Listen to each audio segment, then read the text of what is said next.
ଆସ ଏହି ଐତିହାସିକ ତଥ୍ୟଗୁଡ଼ିକ ବିଷୟରେ ଆଲୋଚନା କରିବା। 1. ବଙ୍ଗ ବିଭାଜନ କେବେ ହୋଇଥିଲା? 16 ଅକ୍ଟୋବର 1905 ରେ। 2. ବଙ୍ଗ ବିଭାଜନ ଫଳରେ କେଉଁ ନୂତନ ଦେଶ ସୃଷ୍ଟି ହୋଇଥିଲା?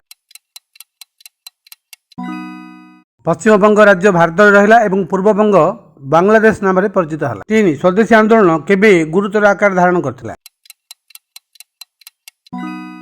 1905 ଖ୍ରୀଷ୍ଟାବ୍ଦରେ। କିଏ ସ୍ୱଦେଶୀ ଆନ୍ଦୋଳନର ମୁଖ୍ୟ ଭୂମିକା ନେଇଥିଲେ? ଲାଲା ଲଜପତ ରାୟ, ବାଲ ଗଙ୍ଗାଧର ତିଲକ, ବିପିନ ଚନ୍ଦ୍ର ପାଲ ଏବଂ ଶ୍ରୀ ଅରବିନ୍ଦ ଘୋଷ। ପଞ୍ଜାବ ଏବଂ ଭାରତର ଉତ୍ତରାଂଶରେ କିଏ ସ୍ୱଦେଶୀ ଆନ୍ଦୋଳନର ନେତୃତ୍ୱ ନେଇଥିଲେ? ଅଜିତ ସିଂହ ଏବଂ ଲାଲା ଲଜପତ ରାୟ। ଦିଲ୍ଲୀ, ରାଉଲପିଣ୍ଡି, କାଙ୍ଗରା ଆଦି ଅଞ୍ଚଳରେ କିଏ ସ୍ୱଦେଶୀ ଆନ୍ଦୋଳନର ନେତୃତ୍ୱ ନେଇଥିଲେ? ଶହୀଦ ହାଇଦର ରାଜା। ମାଡ୍ରାସ ପ୍ରେସିଡେନ୍ସିରେ କିଏ ସ୍ୱଦେଶୀ ଆନ୍ଦୋଳନର ନେତୃତ୍ୱ ନେଇଥିଲେ? ଚିଦାମ୍ବରମ ପିଲାଇ ଏବଂ ବିପିନ ଚନ୍ଦ୍ର ପାଲ। କାହା ନେତୃତ୍ୱରେ ବମ୍ବେ ଏବଂ ପୁନେରେ ସ୍ୱଦେଶୀ ଆନ୍ଦୋଳନ ଚାଲିଥିଲା? ଲୋକମାନ୍ୟ ତିଲକ। ଧନ୍ୟବାଦ।